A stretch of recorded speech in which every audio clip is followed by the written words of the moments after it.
This next talk is all about WebMCP with Max. He knows all about this, so I'll hand you straight over. Over to you, Max. Cool. Thank you. Hi, good afternoon. How are you? Good? Tired? Kind of, right? Well, time to start. So we're going to talk about how to make your web apps, our web apps, faster and cheaper for coding agents. Actually, for every kind of agents. So really quickly, my name is Maximiliano. I can go by Max. It's a long name. I'm from Argentina, so I live in Buenos Aires. And I've been an app developer for almost 30 years, right? A web developer for almost 30 years. And also I've done mobile apps, and I have some books, online courses at different providers. And I'm also a Codex Ambassador from OpenAI. And I'm writing a new book on vanilla web. Remember books? Right? Papers in paper. Well, I'm writing one that is not just for humans, but also for agents, because when you're depending less on additional libraries and frameworks and dependencies, you're not just more secure, but also it's better for the context. Anyway, we are here to talk about how agents and the web are working together. And right now, both are working together in different ways. Of course, this is just kind of a starting, right? We are in early days in terms of the agentic web. That's kind of a name. So we know that agents want to build for the web. So when most people, even vibe coders, are asking for an app, I mean, the result is just a web app, right? So the web is kind of in prime time when you are doing vibe coding. But also the web wants to run agents. This is also kind of a starting, but now you can inject in your web apps or your website different agents. In different ways, you can inject an agent that can run within a web app. And now it can be a social network or whatever that can be running directly in JavaScript. And also, you have something known as MCP apps that are actually running, for example, inside Claude or inside ChatGPT, inside AI apps, and web apps are running inside like a mini app. That's kind of an A-frame. And there, you can also have a web app that is actually running inside an agent. Also, users want to browse the web using agents, agentic browsers. Now Chrome, at least in US and other countries, you have Gemini there, you have ChatGPT, Atlas. So while the user is actually browsing a website, the user can actually access a chatbot or an agent to do something on that website. And also agents by themselves want to browse the web. So in different ways. So today, we will focus on those three items, okay?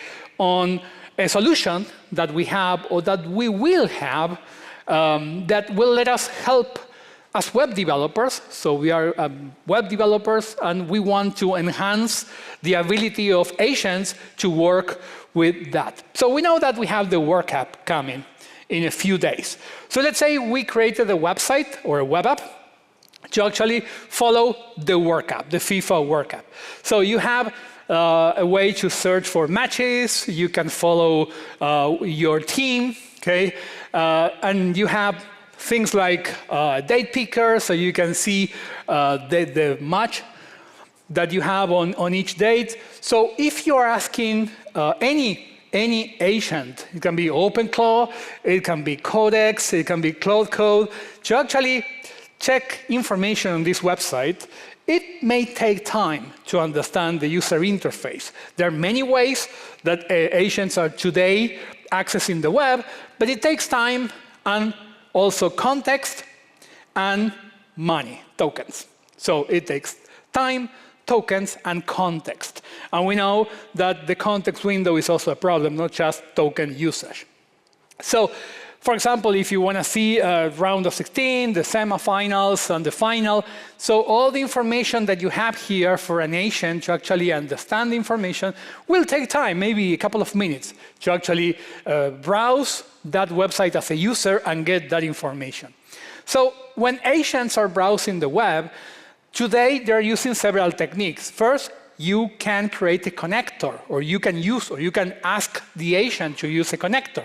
A connector can be just an MCP server that, of course, the website or the web app or the company behind that website has to implement, or a CLI. No, you publish something on NPM, so then you have an npx command that you can execute, or the agent can execute in the terminal if it has permission to actually get the data from your service.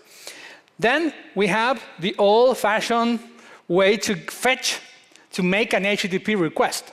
The problem is that when an agent is trying to use that technique, such as curl, it won't execute any JavaScript or any user interface. It's just getting the HTML from the server. So if it's a single-page application, it's not working. So you're not getting any real data. Of course, you can use now browser usage on many agents. It's like a plugin that you can install mostly on Google Chrome or Chromium-based browsers. From, for example, Claude, you have one, you have another one for Codex. In that case, the agent, the coding agent, can talk to that plugin, and that plugin can read your DOM and other parts. It can be also the accessibility tree, and it can take screenshots from JavaScript. It's taking a screenshot from JavaScript, and it can analyze the content. So it can be the browser plugin, or even an internal browser. For example, Codex today has an internal browser. So it has its own browser that is kind of a web view-based browser that can also use the agent to browse the web as a user. And finally, as the last step, you have computer usage. For example, these days, if you want to, for some reason, you want your coding agent to use Safari because you want to see or you want to test how Safari is rendering a website, it's not so simple for agents today, at least, to actually connect to Safari. So they're just using computer usage that is just using your computer, like using the mouse, the cursor, taking screenshots of the whole app, and it's using the app. So the problem is that agents are burning bullshit when the browser is just a guessing game here. So it's observing screenshots, the DOM or the accessibility tree. Then it's inferring what needs to be done. So I need to click there. I need to click on the date picker.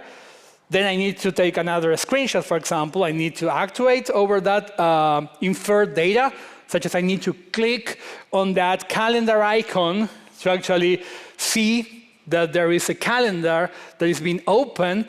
And of course, we need to repair or repeat this because, yeah, when I click on the calendar, I need to take a new screenshot and then see what's happening on the page. So this is consuming a lot of, again, tokens, okay, time, and context from our window, from our context window. So it's a problem. So we need a new solution. That's kind of the idea. And WebMCP is here to try to solve some of these problems. Maybe not all the problems, but some of the problems. Because WebMCP will let the front end expose capabilities and not just pixels. So without WebMCP, the agent is watching, is analyzing, is inferring over pixels, selectors, DOM guesses, or retry, and with retry loops. So it's, again, every time it clicks, it needs to retry, and it's using image models or multi-modal models that are consuming more tokens and a lot of time to analyze what's on the screen and where to click. And now we are passing from inference to a contract that we as web developers define. That's WebMCP. In this case, we are going to expose tools. The tool will have a name, a description, a JSON schema, I will show you a sample in a second, and an execution function. Then in this case, it may be JavaScript, for example, a JavaScript function, then that the agent can actually execute. So instead of inferring as a user with the UI, we have a contract. We are exposing an interface to the agent. So, but maybe you're thinking, but we already have MCP. Why do we need WebMCP? Well, actually, the AI agent is kind of in the middle here. It's planning, it can use MCP, but MCP is kind of connected only to the backend. So MCP is kind of the way to connect an agent directly to the backend. Servers, APIs, data, workflows. And that has some challenges, authentication challenges. On some websites, maybe the user has some local storage in IndexedDB or in web storage or in any other. It can also be the user's file system, because we have a file system API. The user can also can be talking about sensors. Right now, for example, we have web apps for the Meta display glasses. So you can run JavaScript and web apps in your glasses. And you have sensors there. Well, maybe the agent that can be running in your glass needs data from the sensors. You are not going to get that from the backend, from the server, right? So that's why we have WebMCP. That is kind of the way that we have to talk to the front end, right? So it's not one or the other. It's actually both. It depends on what do you need. You will be using an MCP server or the WebMCP tool that you're exposing in your web app. The WebMCP then has access to the front end, and that means the current page, where you are, the scroll, where the scroll is. If you have a form, the data that the user or the agent has typed into that form. You have, that's the UI state, the whole user session, and every client API.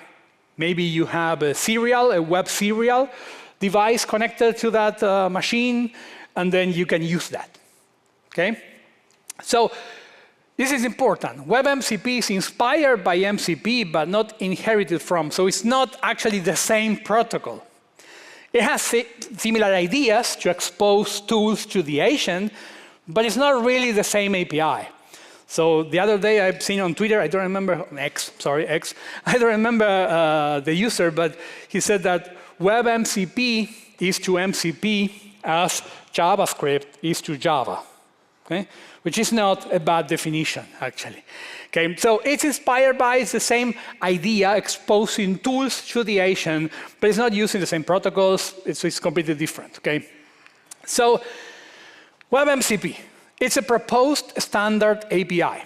So it's not yet the recommendation from the W3C, but it's going into that direction. The author, in this case, the website author, is then providing tools for the context of AI agents. Or actually, it can be AI chatbots as well, but it's more suitable for AI agents. So what's a tool? So the name here is tool.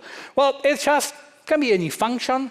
It can be any form that you have in your website. So, I mean, you are receiving support tickets. So you have a form. Well, that can be a tool. Receiving form data for a new ticket, for a new support ticket, it's actually a tool. It's going to be in origin trial tomorrow. So if you are watching this session live, tomorrow we will have Chrome 149, and it's going to be in origin trial, meaning that you can start using it with real users out there. If not, you can enable a flag or run Chrome with the flag, and also you can try this. But if you're watching this in a recording session, then it's probably already there. And of course, agents will fall back to any other technique if the tools are not provided by the website. So it's important here to understand that WebMCP needs your work. So you need to implement WebMCP if you want it. It's not going to appear automatically in your websites. So for coding agents in particular, because it can be also OpenCloud, it can be any agent, but for coding agents in particular, it doesn't replace testing. This is important. It's not going to replace testing. Testing is to test the user behavior. So as a user, you test as a user.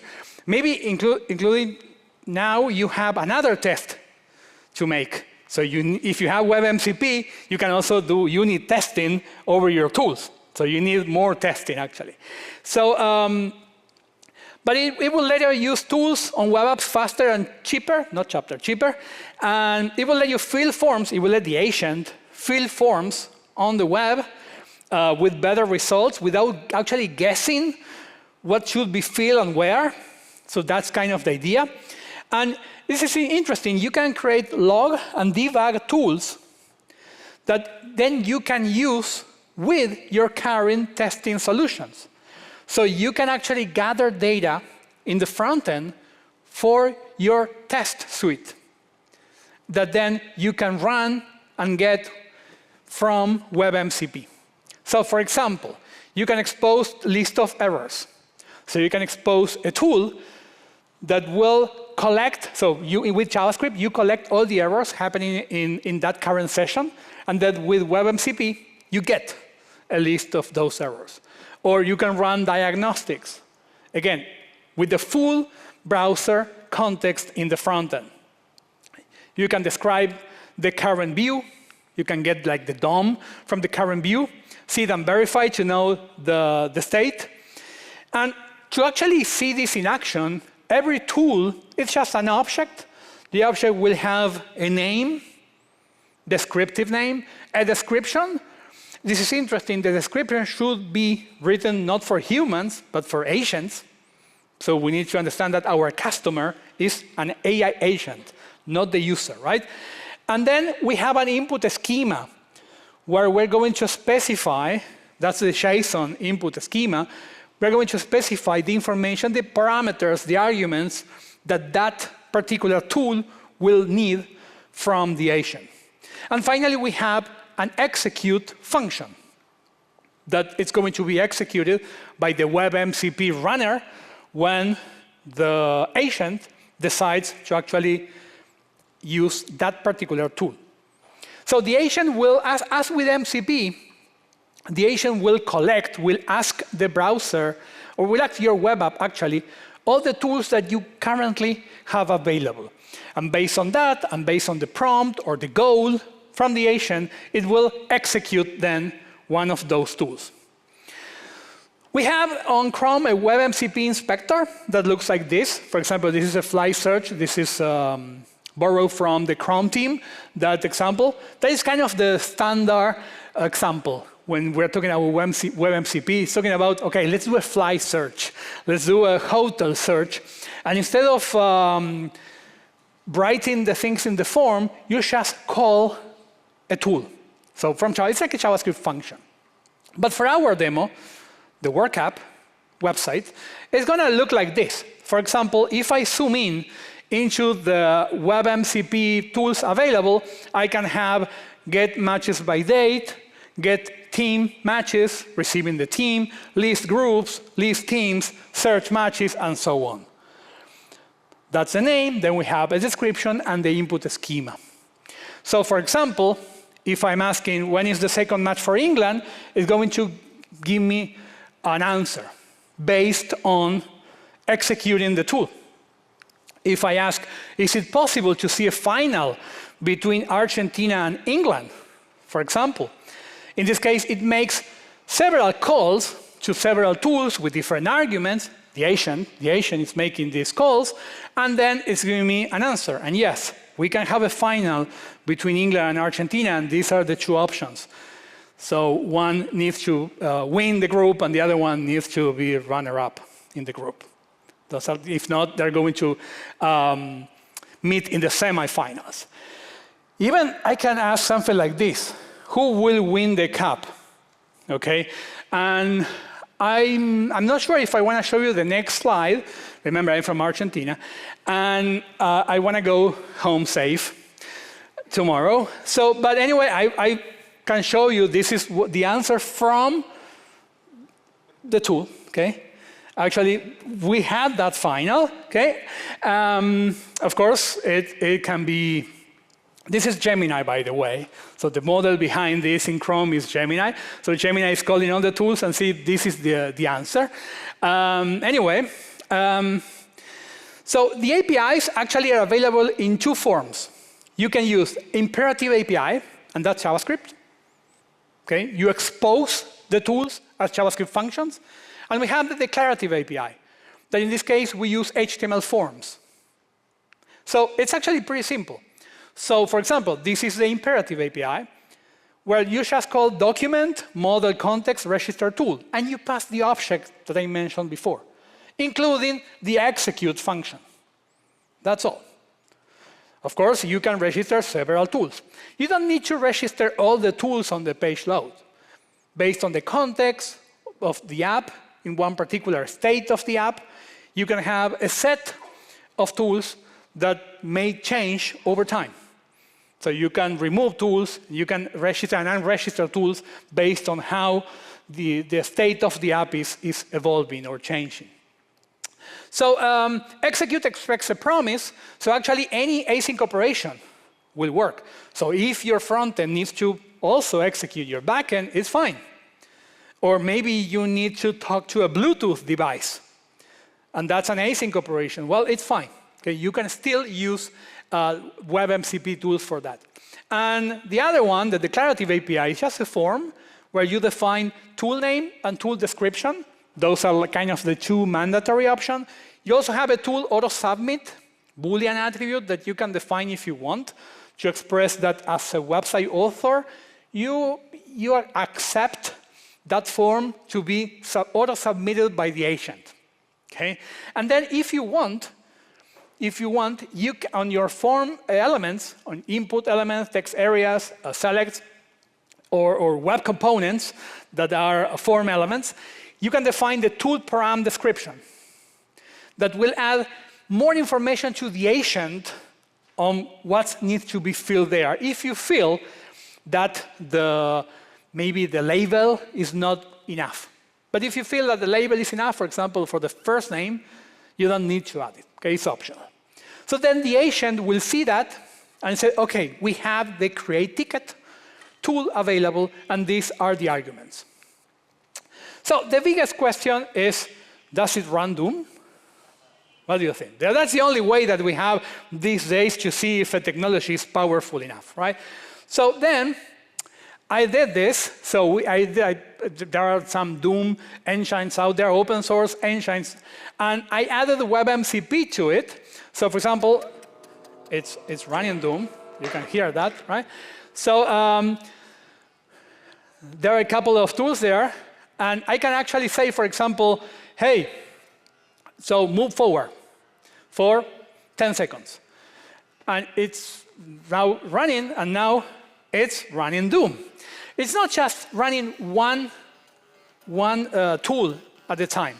You can also say rotate and move, because the agent can run more than one tool at a time. And also I can say something like, and look at this, you see that this is really powerful, play Doom as a maniac for 1 minute. Okay? So it takes a time and it's just playing Doom as a maniac using WebMCP. Okay? So who is playing Doom? The agent, okay, is playing Doom. So using WebMCP. Okay, you got the idea, right? So now agents can play Doom. But then if you want to use this today, okay, in a coding agent, I mean in Cloud Code, in Cursor, in OpenAI Codex, so how can I use it? Well, we have a bridge today that we can use that is an MCP tool, so not WebMCP, an MCP tool from Chrome DevTools. So Chrome now is offering DevTools as an MCP tool, and through that MCP tool, you can actually run WebMCP. So in this case, you have a coding agent, any coding agent that supports MCP, so all of them. Then you connect it to DevTools MCP. DevTools MCP then creates a Chrome engine, a Chrome instance. By the way, WebMCP doesn't work, at least now, on headless browsers because it's more suitable for a real context. Okay, but this may change. So we have a live Chrome, and over that live Chrome, it's going to run a website or a web app, Doom, for example, and then it will list all the tools available, and it will execute the tools through that channel. So if you want to play with this today, you can do that using this flow. Okay, so if you want to play Doom now on Cloud Code, you know how to do that. So in the future, we may expect browser tools from Coding Agent to support WebMCP directly. So then we don't need that bridge. For example, Codex may include directly WebMCP support. ChatGPT for MCP apps can support that. Or when you have a browsing plugin for OpenClaw, it can support WebMCP directly. Okay? But this is still experimental. So to design tools is kind of designing an API. So it's an API. So what's a tool? When you are creating your WebMCP list of tools, you are designing an API, but it's important that the consumer is the model, not the user. So some ideas use only one purpose per tool. So don't create tools that are overlapping, so then you are decreasing or you are increasing the ability of the agent to run the right tool, okay, for each situation. So be state aware and register only when useful.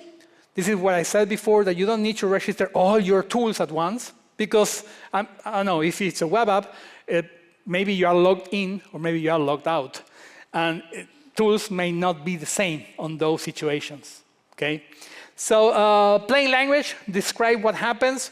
Remember, this is going to be accessed by a model, by an agent that is using a model. So you are speaking to a model, basically. So a strict code, return meaningful errors. Remember, your consumer is not the user, it's the AI agent. So you can actually respond with technical errors of, okay, the parameters, the arguments are wrong, and what's going on. So then the agent can iterate and solve those issues without any human intervention. And try to return a small output, exactly what has been requested. By the way, for example, on the Doom example, so I created a couple of tools for, of course, moving, and also to get information about what you see on the screen. You can get a screenshot in base64 as a PNG, and also you can get information about your current position in the map. And I'm trying to guess if you are towards a wall or not. That's a Boolean. Okay, so those are the tools that I'm exposing. Of course, there are more tools or less tools that you can expose based on the engine, what the engine is providing you.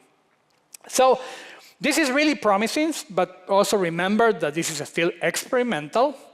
There are a lot of discussions going on in terms of what should be added or removed from the spec, okay, with all the actors around AI agents. But right now, okay, we have already passed today live, with this session live, it's a standard under discussion, and it's under a Chrome flag. So you need to enable the flag in Chrome. But again, tomorrow, it's going to be in origin trial, which means that you can fill a form and with the origin of your website, and you will be able to use it directly in Chrome. Still as a trial, so it means that the final API may change in a couple of months, maybe. And it's also available in Puppeteer with an experimental flag. So if you want to use it with Puppeteer, it's also available these days. For example, that's something that you can use from a coding agent. So it's the best moment to learn from it, to start discussing if you want to add support for it, to enable cheaper and better access to your web app from any agent, including coding agents. So just one suggestion for you, if you want to start using this in your coding agentic flow, okay, so you can pick just one high-value page state that you have in your web app and expose a read-only diagnostic tool from that state, from your web app. Then you evaluate that with calls and arguments, and of course, we are going to use that from Cloud Code, from Cursor, OpenCode, wherever you're using. Then you automate that using DevTools MCP or Puppeteer. Those are the two options that we have today. Maybe in a couple of months, it's going to be like native for the rest of the AI coding agents, but not today. That then it will look like this. You will be able to ask, why is this page failing QA? And the tool will run, the tool is going to be run diagnostics. So we are going to, with WebMCP, we can make web apps faster and cheaper for coding agents. Remember, it's an experimental API. It will expose tools to the agent from the front end, not the back end. That's the difference with MCP. It will use the full browser context, and you can use it right now with Origin Trial in Chrome for end users, or using Chrome DevTools MCP or Puppeteer. Okay? So, having said that, and with 2 seconds left, thank you.